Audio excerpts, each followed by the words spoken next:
लोग हाथ जोड़ेंगे। नमो हरिहंतारम नमो सीतारम नमो हरिहरम नमो ध्यानम नमो सहसाहुरम। जय बोली देवादिदेव प्रथम तीर्थंकर आदिनाथ भगवान की जय। 24वें तीर्थंकर वर्तमान शासन नायक वर्धमान महावीर स्वामी की। इस युग के प्रथमाचार्य श्री चारित्र चक्रवर्ती शांत सागर जी महान महाराज की। अनंत आनंद सिद्ध परमेष्ठी भगवानों की। सभी को जय जिनेंद्र जयदू जुड़ंदो। जो लोग नए आए हैं उनके लिए जयदू जुड़ंदो प्राकृत में जय जिनेंद्र को बोलते हैं। जैसे कई लोग जय श्री राम बोलते हैं, कई लोग जय श्री कृष्णा, राधे राधे, है ना, नमस्ते। तो ऐसे ही जो जिनेंद्र भगवान के अनुयायी हैं वे लोग आपस में संबोधन करने के लिए, नमस्कार करने के लिए क्या बोलते हैं? जय जिनेंद्र। इसको प्राकृत में जयदू जुड़ंदो बोला जाता है। तो प्राकृत के अभ्यास के लिए हमारे गुरु जी की प्रेरणा से, डॉक्टर नीलकांत जैन जी की, डॉक्टर वी सागर जैन जी की प्रेरणा से हम सभी भी ज्ञानदानंद गुरुकुल में यहाँ आप सभी को जयदू जुड़ंदो बोलने का एक छोटा सा प्रयास अभ्यास करा रहे हैं। तो सभी लोग इस प्रथा को भी आगे बढ़ाएं, बहुत अच्छी बात है। हम लोग भगवान महावीर के समूह शरण में राजा श्रेणिक द्वारा पूछे गए प्रश्न को सम्यक्त कौमुदी नामक आचार्य श्री अजित सागर महाराज जी द्वारा संकलित ये जो ग्रंथ है, इसका स्वाध्याय 10 लक्षण पर्व की महापर्व में कर रहे हैं। आज उत्तम त्याग दिवस है, 8वां दिन आज। कैसे करके एक एक करके 8 दिन निकल गए, पता भी नहीं चला। ऐसे ही अनादि काल से अनेकों अनेकों अनेकों अनंत भाव निकल गए, पता भी नहीं चलता। कई बार अभिषेक जी याद रहता है, कुछ विशेष अवसर, आपका विवाह हुआ जैसे, है ना, कोई आप किसी विशेष एग्जाम में, परीक्षा में पास हुए, शास्त्री बने, 12th पास करी, ग्रेजुएशन करी, तो कुछ विशेष विशेष दिन आपको याद रहते हैं। जब चिंतन करते हैं तो लगता है कि इतने साल हो गए। तो जब 40 साल के हो गए, 60 साल के हो गए, 90 साल के हो गए, 20 साल के भी हो गए, तब भी इतने वर्ष हो गए। तो ऐसे ही चिंतन करो, ऐसे ही न जाने कितने भव बीत गए। कोई सीमा नहीं है, जितना पीछे जाओगे उतना पीछे चिंतन कर सकते हो। जब इस भाव का थोड़ा बहुत याद है तो ग्रंथों के माध्यम से, आचार्य महाराज की वाणी के माध्यम से, जिनेंद्र भगवान की वाणी के माध्यम से विचार करके देखो कि ये जीव, ये आत्मा जिस प्रकार से 8 दिन 10 लक्षण के निकल रहे हैं, इस प्रकार से अनादि काल से कितनी कितनी बार 10 लक्षण पर्व का अवसर आया होगा, परंतु हम सबका सम्यक दर्शन न होने के कारण से हमारी जो आत्मा है, हम सभी की इस संसार में तब भी भटक रही थी और आज भी भटक रही है। भटकना यही है ना, पता ही नहीं है कि हम क्या कर रहे हैं। खाया पिया सो गए, कमाया, काम किया, तो ये मात्र मनुष्य नहीं, त्रियंच गति में भी यही है, नरक गति में भी यही है और देव गति में भी यही है। सारे की सारे संसार के जीव थोड़ी देर सोच करके देखो, कहाँ जा रहे बेटा सारे बच्चे, फिर डिस्टर्ब करना चाहिए। टीचर ने थोड़ा ध्यान दिया करो, एकदम से क्लास शुरू होती है, छोटे बच्चे और डिस्टर्ब करते हैं। अनादि काल से ये सारे की सारे जीव इसी प्रकार से संसार भ्रमण कर रहे हैं। विचार करके देखिए, जिस प्रकार से अभिषेक जी आप अपनी चिंता करते हैं स्वयं की, कि मुझे ये दुख है, मुझे ये कष्ट है, आपका मन कुछ विचार सोच रहा है, भूख लग रही है, दिन रात आए थे ना, खाना नहीं खाया, भूख लग रही है, पेट में दर्द हो रहा है, सर्दी है, खांसी है, तो उसी प्रकार से थोड़ी देर के लिए चिंतन कीजिएगा। आपकी जैसी एक आत्मा है, उसी प्रकार से यहाँ मंजू दीदी बैठी हैं, उनकी भी एक पृथक आत्मा है, उनको भी भूख लग रही है, दर्द हो रहा है, कष्ट हो रहा है, मानसिक कुछ सोच विचार में पड़ी है।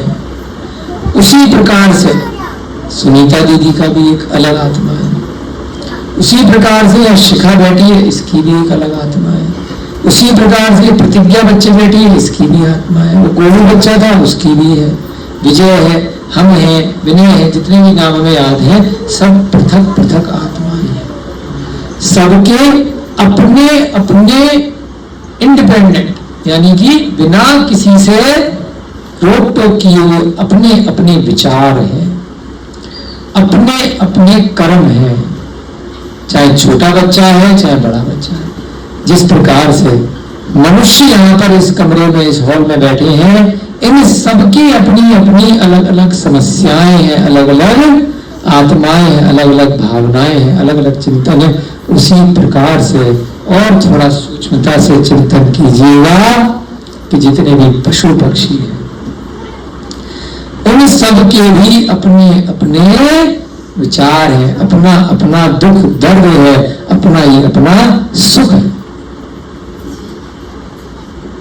जब पशु पक्षियों पर पहुंचे तो थोड़ा विचार और आगे चिंतन कीजिएगा कि जो छोटे छोटे कीड़े मकोड़े हैं, मच्छर मक्खी है, तितली है, सांप है, बिच्छू है, कॉकरोच है, छिपकली है, और छोटे जीव जो आ गए, इन सब के भी अपने अपने कर्म है, इनको भी अलग अलग कष्ट होता है। कोई किसी का कष्ट दूसरा नहीं ले सकता। सामूहिक कष्ट एक परिवार में एक साथ आ सकता है, एक ही प्रकार का, परंतु सबका मानसिक जो वेदना होगी पृथक पृथक रहेगी, अलग अलग रहेगी। सामूहिक सुख भी एक साथ आ सकता है, नया घर लिया सब खुश है, नई गाड़ी ली सब खुश है, लेकिन उस खुशी की सीमा भी सबकी अलग अलग रहेगी। आपके पेट में दर्द हो रहा है तो आपके पिताजी के हो जरूरी नहीं है, आपको भूख लग रही है तो जरूरी नहीं है कि माता जी को भी भूख लग रही हो। आप एग्जाम में फेल हो रहे हैं तो जरूरी नहीं है कि घर में आपके भाई को भी दुख हो रहा होगा कि ये फेल हो गया है, आपको तो दुख हो रहा है। ऐसे ही और सूक्ष्मता से जाएंगे तो जो चींटियों की लाइन लगाई दिखाई देती है और सूक्ष्म हो जाती है मच्छर मक्खी से, तो उनको भी पृथक पृथक जितनी चींटियां हैं सबको अपना अपना कष्ट हो रहा है। और सूक्ष्मता से जाएंगे तो जो दो इंद्रिय जीव है, लट इत्यादि, घुन इत्यादि, शंख इत्यादि, उनकी भी अपनी अपनी वेदना है, अपने अपने कर्मों के अनुसार। और सूक्ष्मता से जाएंगे तो जो एक इंद्रिय जीव है, जो जल के अंदर अनंत जीव है, एक बूंद जल में, एक जरासी सी अग्नि के कण में, पृथ्वी के अंदर जो जीव है, वनस्पति के अंदर जो जीव है, वायु के अंदर इतना सा जो कमरा है, हमने यहाँ पर 10, 20, 50 लोगों के नाम लिए, इस कमरे के अंदर कितने असंख्यात जीव वायु के रूप में, उन सब की भी अलग अलग वेदना है, अलग अलग उनका सबका पृथक पृथक कर्मों का बंध है, उन सबका कष्ट है। तो थोड़ा चिंतन करिए इस 10 लक्षण पर्व में संयुक्त कौमुदी ग्रंथ के माध्यम से कि हम उन अनंत जीवों में से निकल करके, उस स्थावर की पर्याय में से निकल करके जो 5 प्रकार के स्थावर हैं, भूमि का एक, वनस्पति का एक, जल का एक, अग्नि का एक और वायु का एक, उनमें से हम कितने भाग्यशाली हैं। सुनीता दीदी, कष्ट है आपको, सब जानते हैं। मंजू दीदी, कष्ट है, कष्ट हमारे पास भी है, संस्था को चलाने का बहुत सारे और कष्ट है, व्यापार इत्यादि है ना, धन की व्यवस्था, सभी लोगों को मैनेज करना, हमारे अपने कष्ट हैं। आपके सुनीता दीदी के अगले अपने कष्ट हैं, परिवार के, बच्चों के, है ना, रोटी कपड़ा मकान के, विजय के अपने कष्ट हैं, अपने परिवार के, इन सब बच्चों के भी अपने अपने कष्ट हैं। जरा 1 मिनट के लिए, 1 सेकंड के लिए चिंतन कीजिएगा, इस कमरे में जो असंख्यात वायु का एक जीव है, उनका कष्ट आपसे कम है या ज्यादा है? बताओ विनय जी, है कितने गुना ज्यादा है? कोई सीमा नहीं। जो जल के अंदर जीव है, आपने नल खोला और सारे बह गए, उस जल की एक बूंद में, विज्ञान ने भी वर्तमान में कहा कि 10 लाख जीव होते हैं, परंतु जैन दर्शन कहता है कि उसमें भी असंख्यात जीव है, करोड़ों करोड़ों, गिनती नहीं कर सकते। एक उदाहरण हमने पढ़ा था कि जो छोटे एक इंद्रिय जीव होते हैं, आपके अंगूठे की टिप पर, इतनी सी जगह पर, यानी कि अंगूठा उदाहरण ले लो, या स्पेन की टिप पर, नोक पर, इतने जीव है एक इंद्रिय। अगर एक कबूतर का आकार ले लें, किसका? कबूतर का आकार ले लें, तो 45 लाख योजन का जो 2.5 दीप है, वो पूरा खचाखच भर जाएगा, है ना। इतनी सी भी जगह नहीं बचेगी।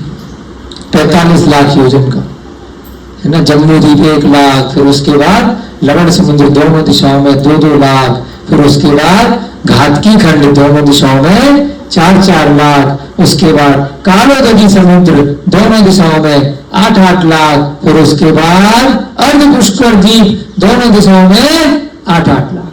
तो सारा मिलाकर के अगर 2.5 द्वीप का व्यास देखा जाए तो कितना हुआ? 45 लाख योजन। पूरा मनुष्य लोग खचाखच भर जाएगा। कितने से? इतने जीव से। कितने? इतने से। अगर वो इतना सा कबूतर होता, इतने ही साइज ले जाए तो आप सोच करके देखिएगा, ये जो 3 लोग हैं, ऊर्ध्व लोक, मध्य लोक और अधोलोक, ऊपर से नीचे 343 घन राजू का ये जो 3 लोग हैं, उसमें एक इंद्रिय स्थावर जीव ठसाठस भरे हुए हैं। तो उनको अगर कबूतर का सबको आकार दे दिया जाए तो पूरा ब्रह्मांड भर जाएगा। 3 लोग के भी बाहर, परंतु जीव इस 3 लोग से बाहर नहीं जा सकते।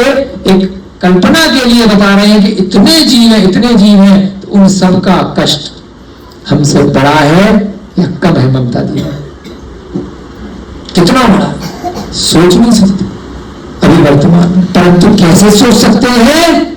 जैसे अब सोच रहे हैं कि बहुत बड़ा है। सम्यक दर्शन के साथ में स्वास्थ्य, ये जो शास्त्र का स्वाध्याय है, इसके साथ बस इतना सोच लीजिए कि मेरा दुख कितना कम है।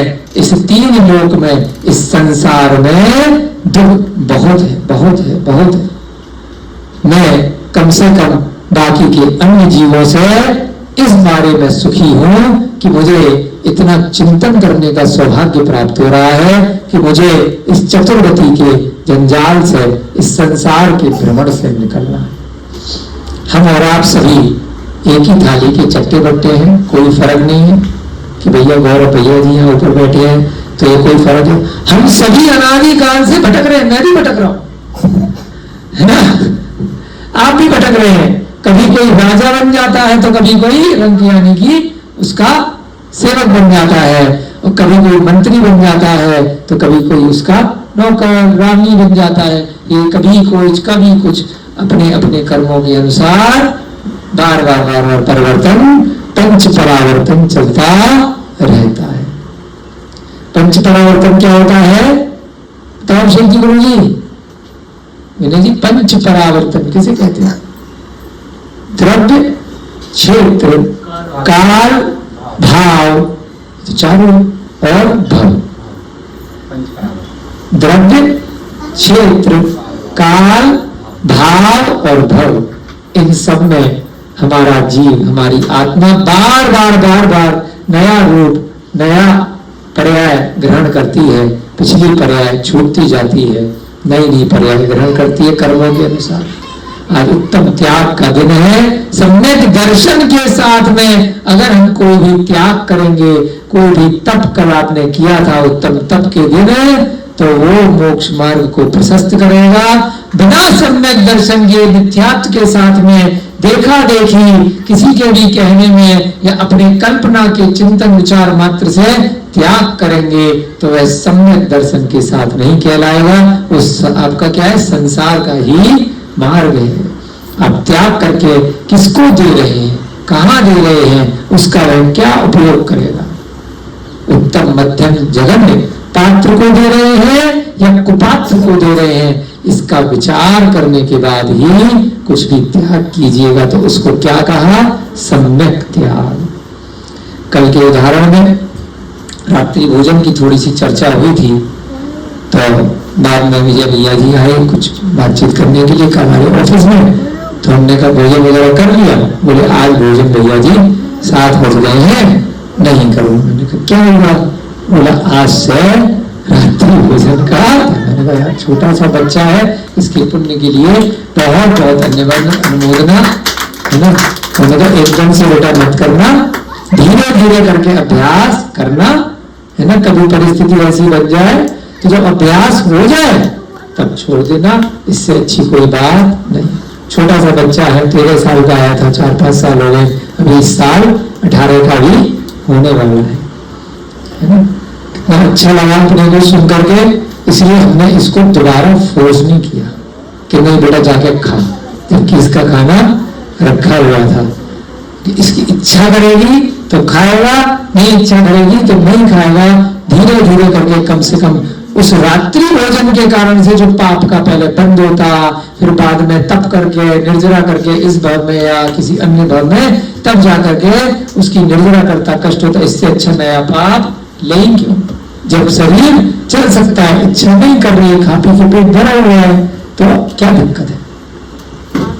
हम देखते हैं ममता दीदी को कितने साल से, इनको भी शरीर में कुछ तकलीफ है, स्टंट डले हुए हैं, उसके बाद भी चाहे कुछ भी हो जाए, धरती इधर की इधर हो जाए, लेकिन कितने वर्षों से देख रहे हैं रात्रि भोजन नहीं करना, तो नहीं करना। चाहे 5 मिनट में जल्दी जल्दी शाम को कुछ भी करेंगी, लेकिन कम से कम एक छोटा सा त्याग ही इनके मोक्ष मार्ग को धीरे धीरे आगे बढ़ा है। तो इसमें कोई दिक्कत नहीं है। हमने भी 10 वर्ष पहले धीरे धीरे ऐसे ही विजय की तरह शुरुआत करी थी रात्रि भोजन से, तो धीरे धीरे करके आगे बढ़ेंगे और ज्ञानावरणी कर्म भी इसी प्रकार से उसका क्षय होता जाएगा, ज्ञान में भी वृद्धि होती जाएगी। हम अपना सम्यक कौमुदी का स्वाध्याय अब धीरे धीरे आगे बढ़ाते हैं। विशेष रूप से इसलिए थोड़ा सा पहले से बता देते हैं कि केवल कथा के साथ में कुछ न कुछ विचारों का चिंतन भी चले। तो आज अब सबको क्या विचार करना है कि हम सब जितना भी है, हम बस थोड़े से समाज में हल्का सा अपने को कंपैरेटिव देखते हैं। उसके पास बड़ी गाड़ी, उसके पास बड़ा घोड़ा, उसके पास बड़ा है ना सुंदर सुंदर कपड़े, उसके बच्चे बड़े महंगे स्कूल में है, वो बड़ा अच्छी मोटी सैलरी ले रहा है, ऐसे ही चलते रहते हैं खाली पीली। जब वो एक लेवल पे पहुंच जाता है, फिर वो गांव में आके कहता है यार मेरी तो 1 करोड़ की साल की कमाई है, मुझे चूल्हे का खाना आज तक नसीब नहीं हुआ। वो तरसता है, कहता है मेरे इतने बड़े बड़े 5 करोड़ के फ्लैट है, 4 करोड़ के फ्लैट है, लेकिन शुद्ध हवा मुझे नसीब नहीं हुई पेड़ के नीचे घाट पे बैठ के। वो कहता है मुझे आज तक कुएं का पानी नहीं मिला, हैंडपंप का पानी नहीं मिला, मुझे यहाँ मुड्डे पे बैठ करके झूले पे बैठ करके भैया मेरे को तो यहीं रख लो, मेरा सारा धंधा रख दे लो। पहले उस पैसे के पीछे भागता है, इतनी टेंशन, इतनी बीमारियां, सिगरेट पीता है, शराब पीता है, दवाइयां खाता है, सुबह से लेकर रात तक मेहनत करता है, अपने खेत, अपना पेड़, अपना चौका, सुकून, सब अपने पशु पक्षियों को बेच करके वो फ्लैट खरीद लेता है। और 20-20 साल की EMI में इतना टेंशन हो जाती है उसको कि बाद में जब वो यहाँ गांव में आता है घूम करके, तो उसे लगता है कि मुझे जिंदगी कब मिलेगी, मेरी सारी धन दौलत ले लो, मुझे तो गांव में रख लो। हमारे साथ भी वह फ्लैट लेकर के रह रहे थे, राजा भैया जी भी जानते हैं, सब लोग जानते हैं। यहाँ पर अब पिछले 5-6 साल से इतना अच्छा लग रहा है सुरपुरा गांव में, छोड़ा है क्योंकि यहाँ जैसा सुख आप लोगों के बीच में जो आनंद है, इन छोटे छोटे बच्चों के साथ में पढ़ने में, पढ़ाने में, अपना चर्या का पालन करने में जो आनंद है, वो आनंद उस फ्लैट में बंद चार दीवारी में नहीं है। उस गाड़ी में वो आनंद नहीं है जो पैदल नंगे पैर चलने में आनंद है, जो साइकिल पर चलने में आनंद है। क्योंकि आपका परिदृश्य, आपका जो सोच है, वो थोड़ा सा अगर परिवर्तित हो जाए, आप चिंतन अगर करें कि वास्तविक सुख आत्मा का है, वास्तविक आनंद उस आपकी आत्मा का है, कि अगर आप सांसारिक सुखों की इच्छाएं कम कर दें तो आपका जो अनंत, आपकी जो आत्मा का सुख है, वो धीरे धीरे करके प्रद्युम्नत होता जाता है, बढ़ता जाता है, और एक दिन वह सम्यक दर्शन, सम्यक ज्ञान और सम्यक चारित्र के साथ में रत्नत्रय की उपलब्धि करा देता है। और उसके बाद फिर आपकी गाड़ी मोक्ष से पहले नहीं रुकने वाली, सीधे स्टॉप वहीं जाकर के लगेगा। बीच बीच में छोटे छोटे स्टॉपेज आएंगे, तो कहां के आएंगे? स्वर्ग के आएंगे, वैमानिक देव के आएंगे। थोड़ी थोड़ी देर के लिए स्टॉपेज आएगा, जैसे कहीं दूर आप जा रहे हैं, राघव जी बेंगलोर जा रहे हैं, तो बीच में कहीं ब्रेक लेकर के अच्छी जगह 2-4 घंटे के लिए, 1-2 घंटे के लिए कहीं अच्छी जगह रुकेंगे ना, जब अच्छी जगह जा रहे हैं तो श्रवण बुला लेते राघव जी हमारे साथ। तो बीच बीच में मैसूर रुके, बेंगलोर रुके, तो अच्छी अच्छी जगह रुके, है ना। जब अच्छी जगह दर्शन के लिए जा रहे हैं तो अच्छी जगह रुकेंगे, क्योंकि भाव प्रशस्त है, भाव अच्छे हैं। अगर हम सबके भाव बन जाए कि मोक्ष मार्ग पर जाना है, सिद्ध शिला पर जाना है, और उसी प्रकार से हम सबकी क्रियाएं, हम सबका चरित्र धीरे धीरे होने लग जाए, तो बीच में जो स्टॉपेज लगेगा, कहाँ लगेगा भैया जी? वैमानिक देव का, स्वर्ग का लगेगा। निरंतर भवनवासी और ज्योतिष में भी स्टॉपेज नहीं लगेगा। भूत पिशाच राक्षस, है ना, अग्नि कुमार, वायु कुमार, स्तनित कुमार, निरंतर, और ये सूर्य चंद्रमा ग्रह नक्षत्र किरण तारे, इनके भी देव नहीं बनोगे। ये बड़े अच्छे लगते हैं ना, चंद्रमा घूम रहा है, इनके देव होते हैं, निरंतर उनकी पूजाएं करते हैं, उनको सिद्धि करने का प्रयास करते हैं वर्तमान में, कि हमारी सारी मनोकामना की सिद्धि हो जाएगी, पूर्ति हो जाएगी। यंत्रों की पूजा कर रहे हैं, भूतों की पूजा कर रहे हैं, पिशाचों की पूजा कर रहे हैं। अरे वो ठीक है, वो तो बेचारे खुद ही परेशान है। बोतल का जिन्न होता है ना, उसी प्रकार से होते हैं यंत्र, कैद कर लिए जाते हैं बड़े बड़े तांत्रिकों के द्वारा। तो वो तो खुद परेशान है। उस परेशान आत्मा से आपको क्या मिलेगा? क्षणिक सुख, बाद में दुखी दुख मिलना है, कोई फायदा नहीं है। थोड़ा बहुत वो आपने उनका बहुत भक्ति करी, रात में बैठ करके तंत्र वंत्र करे और उनको सिद्ध कर भी लिया, बाद में वो आपको दुखी दे करके जाएंगे। निरंतर भवनवासी ज्योतिष, तो इनके चक्कर में ज्यादा नहीं पड़ना, सीधे सम्यक दर्शन की प्राप्ति करो। एकमात्र इच्छा करो, इस संसार से वैराग्य प्राप्त करो, मोक्ष की इच्छा करो, इस संसार से निकलने की इच्छा करोगे तो बीच में जो स्टॉपेज आएगा, स्टॉपेज माने जो ट्रेन का स्टेशन आता है ना बीच में, है ना, थोड़ी देर के लिए, अनंत काल के लिए मोक्ष मार्ग सिद्धि शिला आपको मिलेगी, और बीच में क्षण भर के लिए जो आपका स्टॉपेज आएगा वो या तो पंचम स्वर्ग का आ सकता है, ब्रह्म स्वर्ग का, या सीधे अगर और ऐसे कर्म रहे तो सीधे सर्वार्थ सिद्धि पर भी जो आपका सबसे ऊपर अंतर स्वर्ग है वहां आप पहुंच सकते हो। 14 ईशान से लेकर 16 स्वर्ग आपके कल्पवासी स्वर्ग कहलाते हैं। उसके ऊपर के अनुदिश, त्रैविक और अनुत्तर, ये सारे स्वर्ग कल्पातीत स्वर्ग कहलाते हैं। तो यहीं पर जाकर के आपका बीच का ब्रेक लगेगा, स्टॉपेज लगेगा, इसके अन्यथा नहीं लगेगा। यहाँ पर हमारी राजा श्रेणी के जो कथा चल रही है, उन्होंने गौतम गणधर से सम्यक दर्शन मेरा कैसे प्रगाढ़ हो, गाढ़ा हो, कभी मिटे नहीं, छायिक रहे, तो उसके लिए कोई कथा सुनाइए। तो यहाँ पर किसकी कथा चल रही है? एक सेठ जी की कथा चल रही है। सेठ जी का नाम क्या है? क्या नाम है भाई साहब? अरहद दास, थोड़ा याद रखा करो, अरहद दास सेठ। 8 उनकी पत्नियां हैं और नगर के जो राजा हैं वो प्रतिवर्ष कार्तिक शुक्ल पूर्णिमा वाले दिन क्या करते हैं, वन में एक महोत्सव करते हैं। सारी की सारी महिलाएं स्त्रियां वहां जाकर के नृत्य उत्सव महा उत्सव करती हैं। परंतु उसी समय अरहत दास सेठ जी ने एक नियम लिया था एक माह का कि इस माह हम प्रतिदिन खूब अच्छे से जिनेंद्र भगवान की पूजा भक्ति करेंगे। तो वो एक स्वर्ण का थाल लेकर के राजा के पास पहुंचते हैं, रत्नों से उसको भर देते हैं कि राजा जी आप भी जिनेंद्र भक्त हैं और मैं भी जिनेंद्र भक्त हूँ, बड़ी समस्या आन पड़ी है। आपने कहा है कि आज रात्रि को सभी पूरे के पूरे नगर की स्त्रियां वन में जाकर के महोत्सव करेंगी, क्रीड़ाएं करेंगी और पुरुष अपने अपने घरों पर रहेंगे। परंतु मैं और मेरी सारी 8 पत्नियां और सब संपूर्ण परिवार उन्होंने जिनेंद्र भगवान की भक्ति का पूजा का नियम लिया है। दिन भर पूजा करेंगे और रात में भी नृत्य इत्यादि वीणा इत्यादि के साथ में संगीत के साथ में भक्ति करेंगे। तो आप जैसे बताइए कि आपकी आज्ञा भी हो जाए और हमारा नियम भी पूरा हो जाए, तो आप बीच का रास्ता निकालिए। राजा बहुत प्रसन्न हुआ कि मैं खुद से इतनी पूजा भक्ति नहीं कर पा रहा हूँ, कम से कम ये व्यक्ति ये सेठ कर रहा है तो मैं इसके कार्य में अंतराय उत्पन्न ना करूं। तो राजा ने सेठ जी को आज्ञा दे दी कि आप अपना पूजा इत्यादि का महोत्सव जिस प्रकार से करना चाहें उस प्रकार से करें, हमारी तरफ से कोई भी रोक टोक आपके लिए विशेष परिस्थिति में नहीं।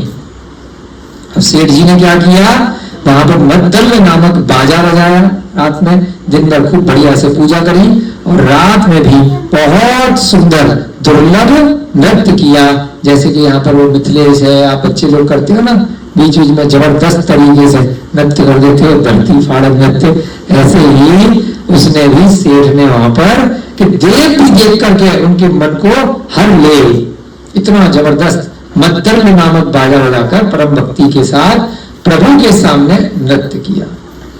अरहत दास सेठ की जो 8 स्त्रियां थी, 8 उसकी पत्नियां थी, वे भी अपने स्वामी के अनुकरण तथा धर्म बुद्धि से मधुर जिन गुणगान ताल मान के साथ भेरी आदि बाजों के शब्दधार नृत्य कर रही थी। वो क्या कर रहा था,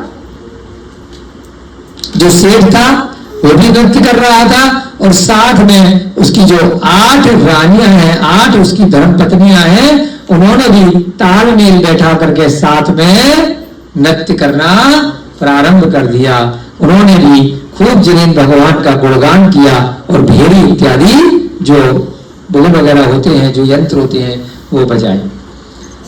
नगरवासी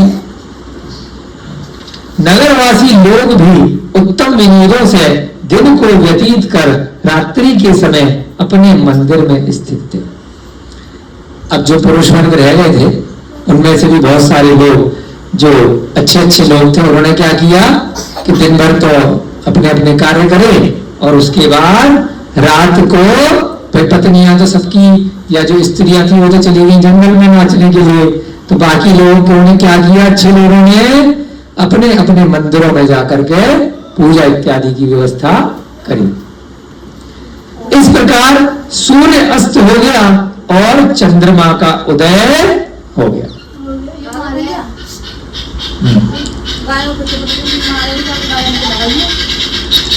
क्या हुआ, दिन के बाद शाम को क्या होता है, सूर्यास्त हो जाता है। सूर्य पूर्व दिशा से उदय होता है और धीरे धीरे करके शाम के समय पश्चिम में जाकर के छिप जाता है, क्योंकि वह सूर्य निरंतर सुमेरु पर्वत की परिक्रमा कर रहा होता है।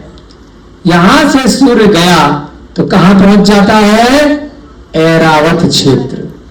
हम कौन से क्षेत्र में रह रहे हैं, जम्मू द्वीप के भरत क्षेत्र में। आपको गोला बना के बताया था ना, नीचे वाला हिस्सा भरत क्षेत्र है। उसी प्रकार से उसी गोले में उत्तर दिशा में ऊपर वाले हिस्से में ऐरावत क्षेत्र है। कौन सा क्षेत्र बच्चों, उत्तर की तरफ।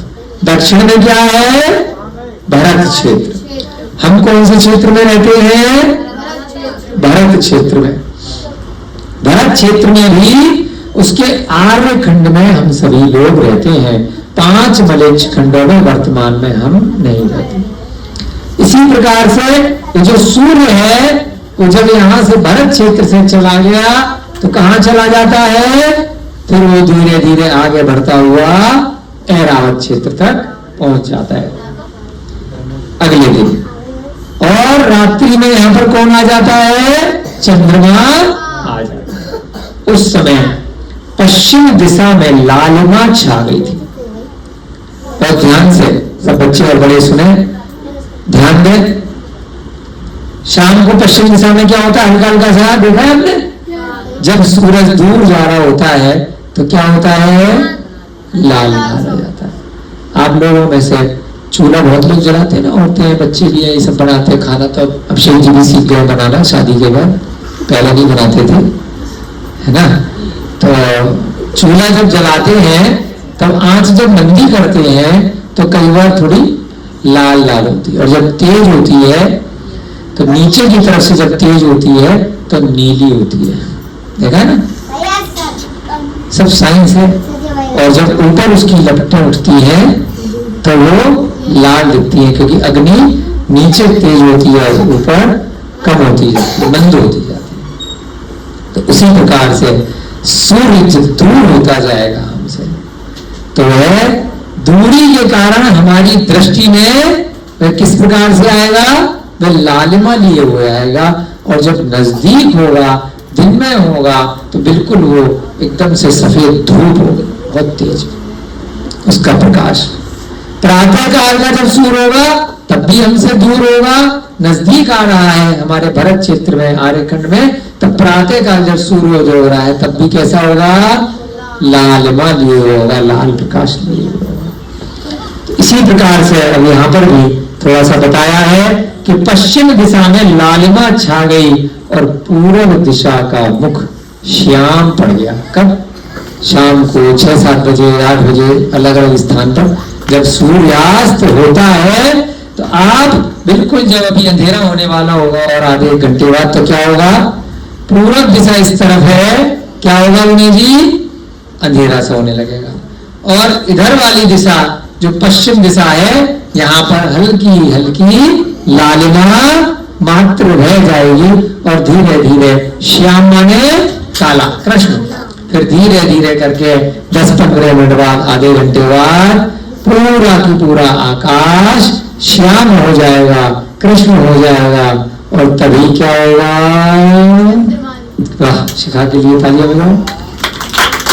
तभी साथ साथ चंद्रमा दिखने लगेगा। चंद्रमा और सूर्य दोनों होते हैं साथ में, परंतु सूर्य का प्रकाश अधिक होने के कारण से चंद्रमा का प्रकाश दिखाई नहीं देता है। बाहर जाकर के धूप में अगर आप यहाँ का बल्ब जलाओगे तो दूर से देखोगे तो बल्ब राघव जी दिखाई देगा नहीं देगा बाहर दिन में। अगर धूप में छोटा सा बल्ब जला दिया व्हाइट कलर का और यहाँ से देखोगे तो सूर्य के प्रकाश में दिखेगा नहीं दिखेगा, परंतु बल्ब जल तो रहा है तो सही। उसी प्रकार से दिन में सूर्य का प्रकाश होने के कारण से जो तारों का प्रकाश है, जो चंद्रमा का प्रकाश है, जो अन्य जिनका प्रकाश कम है, ग्रह, नक्षत्र, प्रकीर्णक तारे, चंद्र, इन सब का प्रकाश मंद होने के कारण से दृष्टि गोचर नहीं होता है, दिखाई नहीं देता है, परंतु होता है। होता है कि नहीं होता है?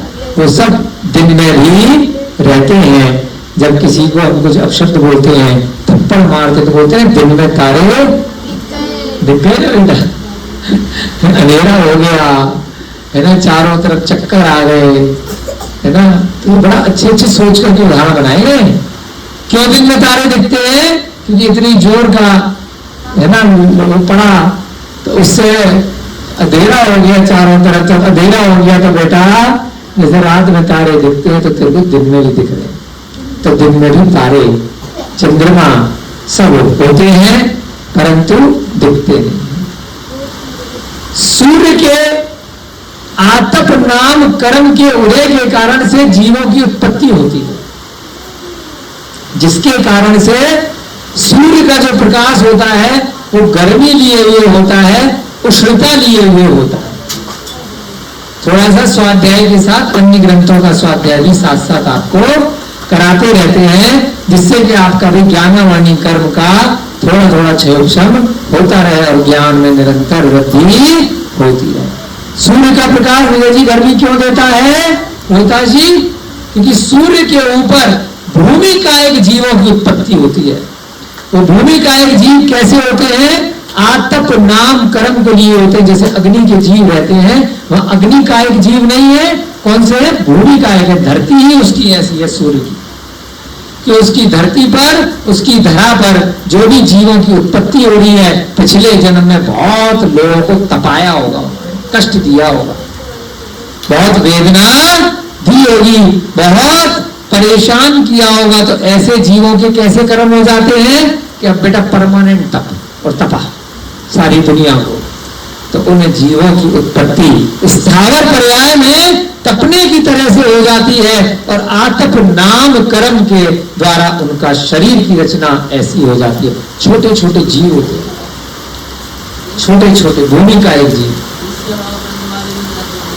वही जो दूसरों को परेशान कर रहे हैं, जो दूसरों को तपा रहे हैं, तो परमानेंट उनके भाव उसी प्रकार के हो जाते हैं, तो वो तपाते रहते हैं। तो क्या होता है?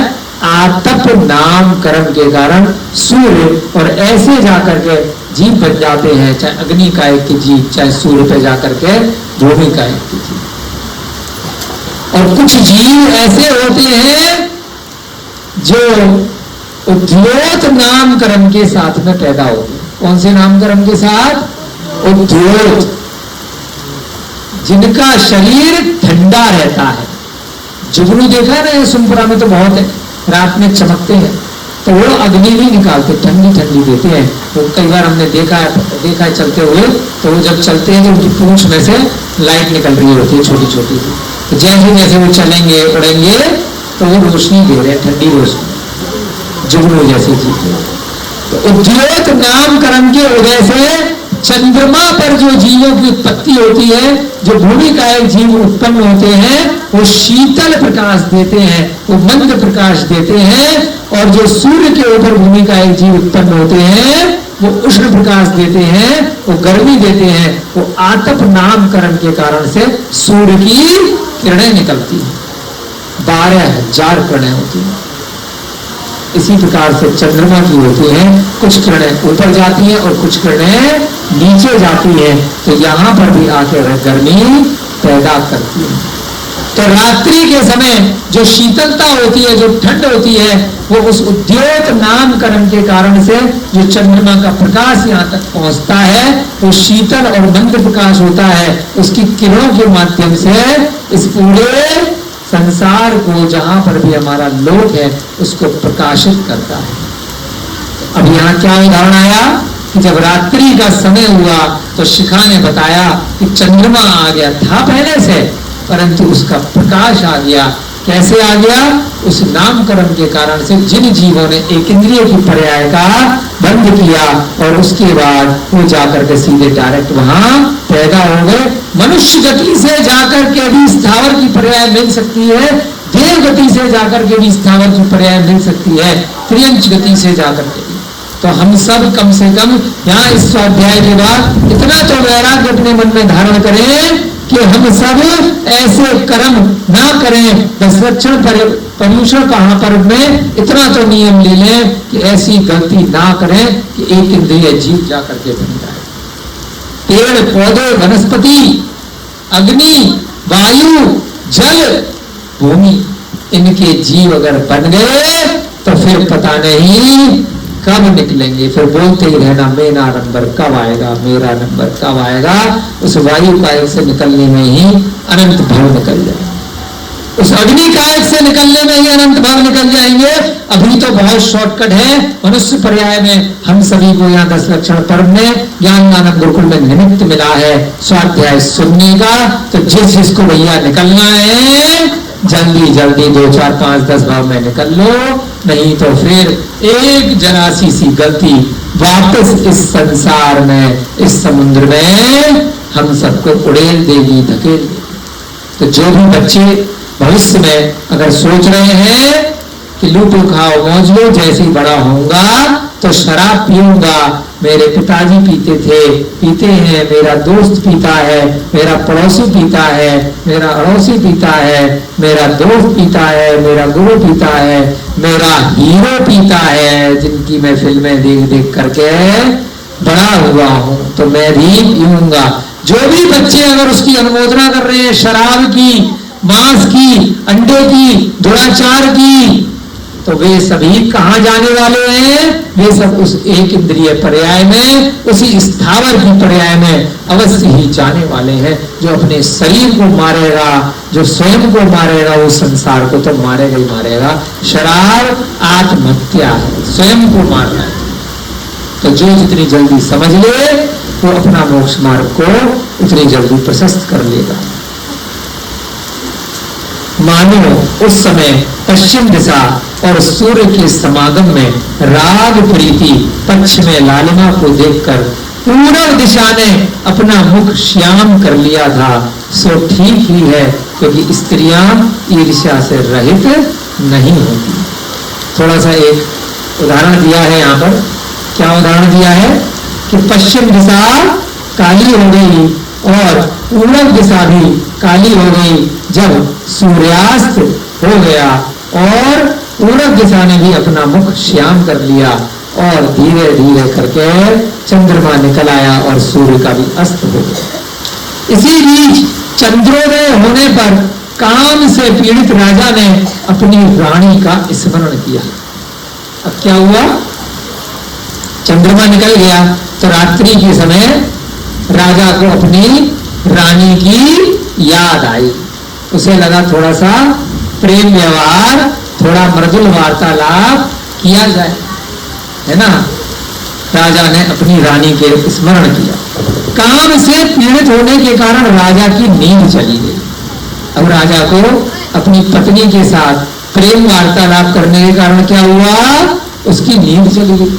हर प्रकार का रस यहाँ पर प्रथमा नियोग के ग्रंथों में रहता है, जिससे कि यहीं पर ही आपको सारे पूरे संसार के विचार भी यहीं प्राप्त हो, जिससे आपका मन इन सब बातों को पढ़ने के लिए इधर उधर फिल्मी कहानियों में, स्टोरीज में यहाँ वहां ना भटके। सम्यक दर्शन की प्रधानता रहती है, परंतु संसार के अन्य रीति रिवाज क्या चल रहे हैं उसकी भी कथा में उल्लेख कहीं ना कहीं आता है। तो काम से पीड़ित होने के कारण राजा अब सो नहीं रहा था।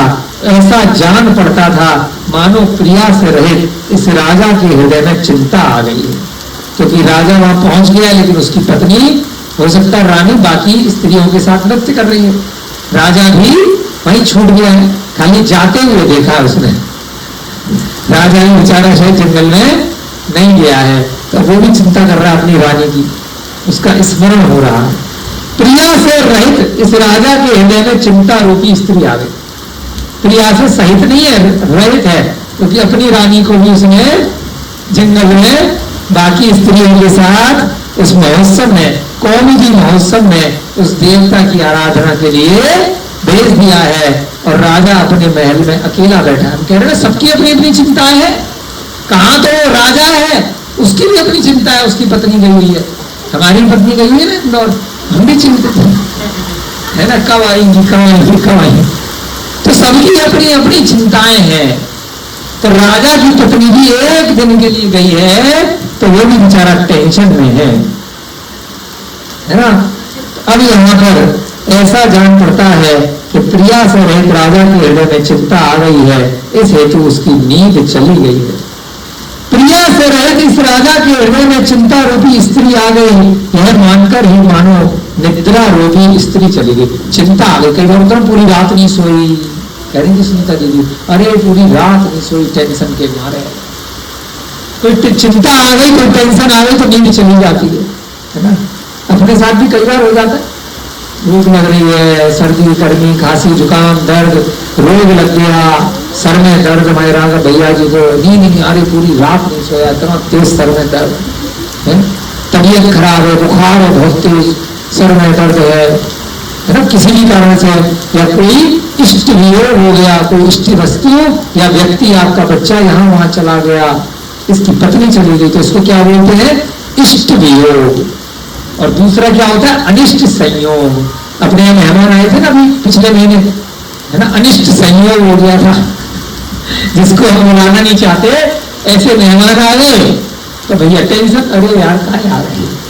तो ऐसे ही इष्ट वियोग और अनिष्ट संयोग के कारण, अनिष्ट माने जो आपका इष्ट नहीं चाहता है वो आपके आगे सर पर बैठ गया, तो क्या होगा? टेंशन हो जाएगी। ऐसे ही इष्ट का वियोग हो गया, आपका प्रिय है, आपका पुत्र है, आपकी पत्नी है, आपके सगे संबंधी जिनको आप चाहते हो वो आपसे किसी कारण दूर हो गए, तो क्या होता है? चिंता रूपी स्त्री आपके दिमाग में आ जाती है। उस चिंता के कारण रात की नींद उड़ जाती है ना। कुछ लोगों को मोहब्बत हो जाती, प्रेम हो जाता है विजय भैया की तरह, तो इनकी भी रात की नींद उड़ जाती है ना। कुछ लोगों को नशा हो जाता है तो उसके कारण से रात की नींद उड़ जाती है। किसी को किसी के पैसे देने हैं, है ना, EMI देनी है, धन देना है, तो उनकी भी नींद रात को उड़ जाती है। तो बहुत सारे कारण रहते हैं। ठीक ही है, कृतज्ञ की उपासना कौन करते हैं? अर्थात कोई नहीं, बुरी चीजों की आराधना कोई नहीं करता। भैया बुरा समय जल्दी चला जाए, उस समय कमलिनियों के कमल बंद हो गए। जो कमल के जो कमलिनियां होती है ना, बहुत सारे गुच्छे होते हैं, तो कमल का फूल भी रात को बंद हो जाता है, जिससे ऐसा जान पड़ता था मानो अपने उपकारी प्रिय बंधु सूर्य को किरण रहित तथा नीचे पड़ता हुआ देखकर कमलिनी रूपी स्त्रियों ने दुख से ही कमल रूपी नेत्र बंद कर लिए। शास्त्र में कितने सुंदर सुंदर भारी भारी शब्द होते हैं ना, उससे सीखने को मिलता है। ऐसा ना पढ़िए कि पता नहीं क्या लिख दिया। धीरे धीरे ज्ञान के अभ्यास से, आगम के अभ्यास से आपका ज्ञानावरणी कर्म का क्षयोपसन होता है, और जब पूर्ण रूप से ज्ञानावरणी कर्म का क्षय हो जाता है तो उस दिन क्या होता है अभिषेक भैया जी? केवल ज्ञान की उत्पत्ति हो जाती है। इस शास्त्र का अभ्यास ही आपको धीरे धीरे क्या कराएगा? एक दिन केवल ज्ञान की उत्पत्ति कराएगा। इसलिए ये शास्त्र की भाषा, ये अरिहंतों की वाणी धीरे धीरे करके पढ़नी है, समझनी है। समझ में नहीं भी आए तब भी बैठ करके कुछ ना कुछ तो शब्द समझ में आएंगे। क्या कहा? जिस प्रकार से सूर्य धीरे धीरे अस्त हो गया तो उसका जो प्रिय है, जो कमलिनी है, वो भी धीरे धीरे उसने अपना मुख बंद कर लिया है। अच्छा रहता है, धीरे धीरे अभ्यास से आपकी भी भाषा सुगम बन जाती है, सुलभ बन जाती है और सुंदर बन जाती है। फिर आपके मुख में जो पहले बचपन में अपशब्द आते थे, जो विचारों में और लोगों को देख करके सुन करके आते थे, वो सारे के सारे अच्छे अच्छे शब्द आपके मन में, विचार में, आपकी आत्मा में आने लग जाते हैं शास्त्र के आगम के अभ्यास के साथ। निद्रा को न प्राप्त करता हुआ राजा भी मंत्री से बोला। अब बेचारा मंत्री भी मेल है, पुरुष है, वो भी वही बैठा है। उसकी भी पत्नी जंगल में चली गई होगी नृत्य करने के लिए। उन्होंने कहा यार तू मेरा दोस्त है मंत्री साहब।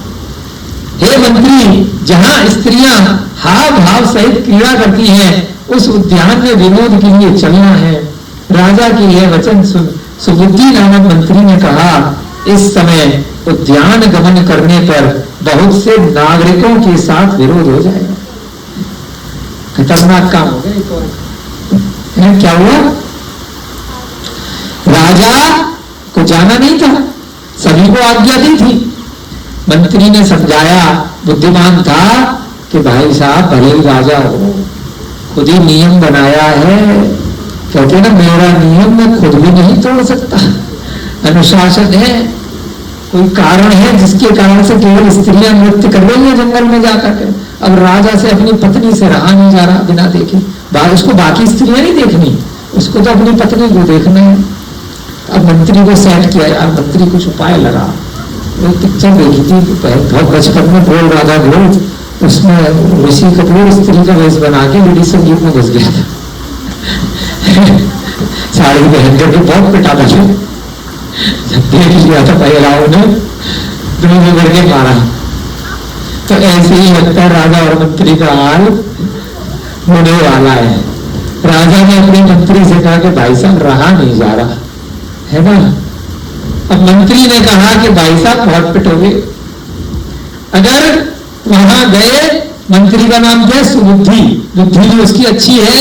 मंत्री ने कहा हे देव आप मेरे राजा हो, बात ठीक है, लेकिन इस समय अगर रात में जाओगे तो जो नागरिक लोग हैं ना, अगर उन्होंने देख लिया तो बहुत विरोध हो जाएगा और मारेंगे पकड़ के। राजा नहीं देखेंगे रात के अंधेरे में, पेल देंगे, है ना, लात घुसो डंडों से, जो हाथ में जिसके आएगा।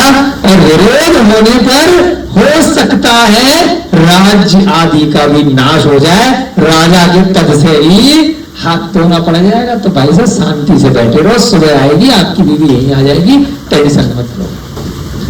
थोड़ी देर शांति से बैठ करके मंदिर में बैठ के जाप लगा लो, चिंता मत करो। अब मंत्री समझा रहा है कि एक के भी विरोध से, अगर एक ने भी आग लगा दी ना, जैसे कभी हुआ था ना शाम को एक आदमी भी इसको लेकर के आ गया नशे, एक ने भी अगर देख लिया, आप ये मत सोचो कि बहुत सारे नागरिक हैं, एक ने भी देख लिया और उसने विरोध कर दिया तो मनुष्य विपत्ति को प्राप्त होता है। वो सबको खबर कर देगा कि रात में राजा जो है इतना कामी राजा है कि 4 घंटे 6 घंटे के लिए भी अपनी पत्नी के बिना नहीं रह पाया। और हम सारे नागरिकों को बोल रहा है कि सब एक पूरे रात दिन के लिए अपनी पत्नियों को जंगल में छोड़ दो, तो खुद रह नहीं पा रहा। वह मनुष्य बड़ा भी और कुलीन भी हो, जब एक के विरोध से भी विपत्ति को प्राप्त होता है तब बहुतों के साथ विरोध होने का क्या कहना। एक का भी विरोध हो गया राजा को तो वो अपनी इज्जत बचा नहीं पाएगा। और यहां तो सारे नागरिकों में रात में बात फैल जाएगी, किसी ने भी गलती से देख लिया तो सारी प्रजा आपके विरोध में आ जाएगी, अगेंस्ट आ जाएगी। सुबह होने से पहले राजगद्दी चली जाएगी, देख लेना। फिर भैया मेरी भी नौकरी चली जाएगी। अपनी भी तो चिंता कर रहा है, आपने मुझे मंत्री बनाया, दूसरा राजा बनेगा, जल्दी थोड़ी मुझे बनाएगा, तो तुम्हारे साथ मेरी नौकरी भी जुड़ी हुई है। तो भाई साहब गलती मत करो, प्लीज हाथ जोड़ करके आपसे विनती है ना। आप लोग भी करते हो ना कई बार अपने बॉस को, हमें भी समझाते हो कि मत भाई साहब ये गलत है, ये काम सही नहीं है, दिक्कत आ जाएगी, आपकी वजह से संस्था को दिक्कत आएगी तो हमें भी दिक्कत आएगी, हमारा भी काम धंधा जाएगा। बहुतों के साथ विरोध नहीं करना चाहिए क्योंकि महाजन दुर्जय होता है। चींटियां, क्या गजब बोला, क्या शास्त्र का लिख लिया ना यहाँ पे नीचे, आपको यहाँ पे लिख के रखते हो ना, चींटियां बड़े भारी नागेंद्र सर्पराज को खा जाती हैं। अगर चींटियां संगठित हो जाएं, इकट्ठित हो जाएं तो पूरा की पूरा सांप जीवित भी है।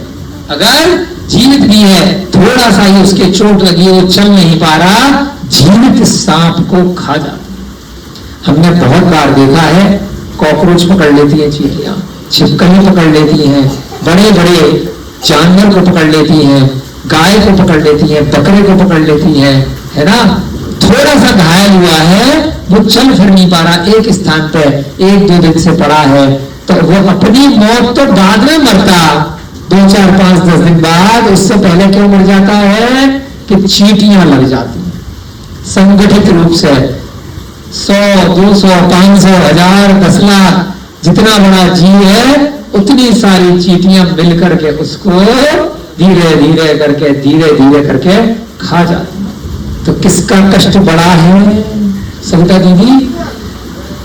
वो जो बकरा है जिसको चींटियां खा रही हैं, उसका कष्ट बड़ा है कि हमारा कष्ट बड़ा है कि थोड़ा सा परिवार में अनबन आई, थोड़े से रुपए पैसे धन वैभव कम ज्यादा हुआ, थोड़ी सी एक दिन 4 घंटे अभिषेक जी खाना नहीं मिला, तो आपका कष्ट ज्यादा है कि उस जीव का कष्ट जिसको असंख्यात छोटे छोटे जीव नोच के खा रहे हैं।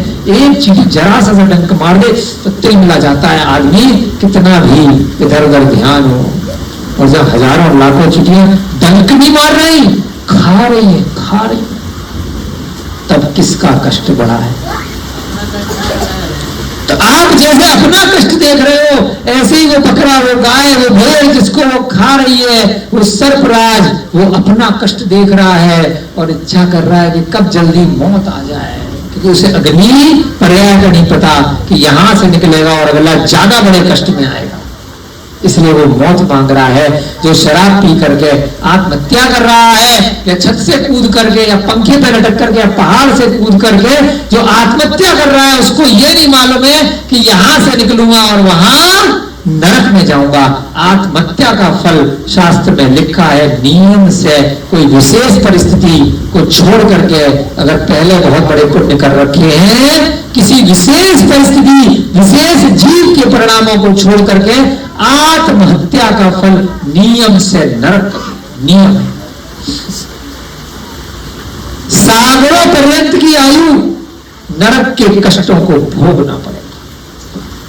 उसी प्रकार से अब जो चींटियां सर्पराज को खा रही है, सर्पराज का अलग कष्ट है, और प्रत्येक चींटी जो सर्प को खा रही है, उस चींटी की दृष्टि से चिंतन कीजिए, सबने दृष्टि बंद करके, उस प्रत्येक चींटी का भी अलग अलग कष्ट है। पृथक पृथक उन सब चींटियों को देखा जाए कि वो मांस भक्षण कर रही है। क्या खा रही है? मांस भक्षण। दूसरे पशु की पर्याय को खा रही है, तो वो चींटी भी कोई सुखी रहने वाली नहीं है। उसकी भी जब मौत आएगी, उसका भी जब अंत आएगा, तो न जाने कितने भवों तक वो ऐसे ही छोटी छोटी त्रियंच गति की पर्यायों में कैसे कैसे उसका जीव भटकता रहे।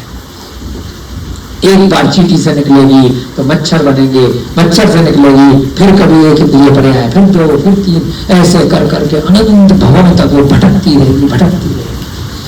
मंत्री के वचन, बस आपकी कक्षा समाप्त होने वाली है 5 मिनट में, बारिश भी आ गई है। मंत्री के वचन हृदय में जानकर अब राजा ने क्या समझा कि छोटी छोटी जो प्रजा है वो मेरे सामने चींटी के समान है, लेकिन अगर ये संगठित हो गई तो भाई साहब हिला के रख दिया। हमने देखा था वो एक आतंकवादी था अफगानिस्तान या सीरिया का, सद्दाम हुसैन, 10-12 साल पहले की कहानी सुनी थी। तो सारे की सारे प्रजा के लोग संगठित हो गए, तो पूरे राजा को, जो कई पीढ़ियों से बहुत बड़ा राजा था, उसकी उसकी मिट्टी पलीत कर दी थी, प्रजा संगठित हो गई, है ना। तो ऐसे ही तख्ता पलट सीरिया में भी हुआ था, पाकिस्तान में भी हुआ, बांग्लादेश, बहुत उदाहरण आते हैं जब संगठित हो जाती है प्रजा, है ना। जब उनके ऊपर अत्याचार अति में होने लगता है और उसके बाद उनका कोई लीडर पैदा हो जाता है जो उनको जगा देता है कि मैं तुम्हारा लीडर हूं, चिंता की बात मत करो। ऐसे अपने देश में मंगल पांडे की क्रांति हुई थी, संगठित करने का प्रयास किया। तो ऐसे ही राजा को समझ में आ गया यार बात तो सही है, भले छोटे छोटे चींटियों के समान ये सारे प्रजाजन हैं, लेकिन अगर संगठित हो गए तो लेने के देने पड़ जाएंगे। मंत्री के वचन हृदय में जानकर राजा ने अवज्ञा और अभिमान से कहा, हे नियोगी, अभी राजा को अपनी पत्नी की याद आ रही है, मान नहीं रहा। हे नियोगी, उखाड़े हुए समस्त शत्रु रूप कंद से उत्पन्न वीर रस से जो समृद्ध हो रहा है, ऐसे मेरे क्रुद्ध होने पर ये बेचारे क्या करने पर समर्थ है। मान नहीं रहा। सविता दीदी जैसे पानी नहीं मान रहा, ऐसे ही राजा नहीं मान रहा। कह रहा है कि अरे सांप ने जरा पूंछ हिलाई ना, सारी चींटियां भाग जाएंगी। सांप ने जब डंक मारा तो सारी चींटियां निपट जाएंगी। तो भैया मैं अगर क्रुद्ध हो गया ना तो सारी प्रजाजन को देख लूंगा। मेरे क्रुद्ध होने पर ये सारे बेचारे क्या करने पे समर्थ हैं। तो कौन? राजा इस प्रकार से अपने वचन कह रहा है। अगली कक्षा में, क्योंकि आप बच्चों का सबका समय हो रहा है, बड़े लोगों का भी कुछ समय हो रहा है, थोड़ा कम स्वाध्याय किया, क्योंकि अन्य विचार भी इस स्वाध्याय के साथ में अपने मन में, हमारे चिंतन में जो भी विचार आते हैं, हमें भी अपने कर्मों की निर्जरा करने का सौभाग्य प्राप्त होता है। सम्यक दर्शन, सम्यक ज्ञान के साथ में सम्यक चारित्र को इसी प्रकार हम और आप सभी लोग मिलकर के धीरे धीरे बढ़ाते रहें। इन्हीं सब भावनाओं के साथ आज की उत्तम त्याग की यहाँ की कक्षा समाप्त करते हैं। इसके बाद कल देखेंगे वो जो राजा है वह अपने मंत्री की बात को मानता है या नहीं मानता है। अब एक सीरियल था ना, मानता है तो 2 बातें हो जाएंगी, नहीं मानेगा तब भी 2 बातें हो जाएंगी। अब वो देखेंगे कौन सी 2 बातें होंगी, वो राज्य को बचा पाएगा या नहीं बचा पाएगा। अरहत दास सेठ का सम्यक दर्शन उसके किस प्रकार से काम आएगा। जय बोली महावीर भगवान की, अनंतानंत सिद्ध परमेष्टि भगवान की। सभी को जय जय जय जुड़न दो। अब हमारे अक्षय भैया जी आप लोगों के लिए उद्बोधन करेंगे और शिक्षा को उत्तम त्याग दिवस में आगे बढ़ेंगे। 5-10 मिनट और सारे बच्चे रुक जाएंगे, इसके बाद जाना, ठीक है ना। बारिश हो रही क्योंकि बारिश भी हो रही है और थोड़े हमारे भी प्रदर्शन हो जाने दो, है ना। तुम लोग सुन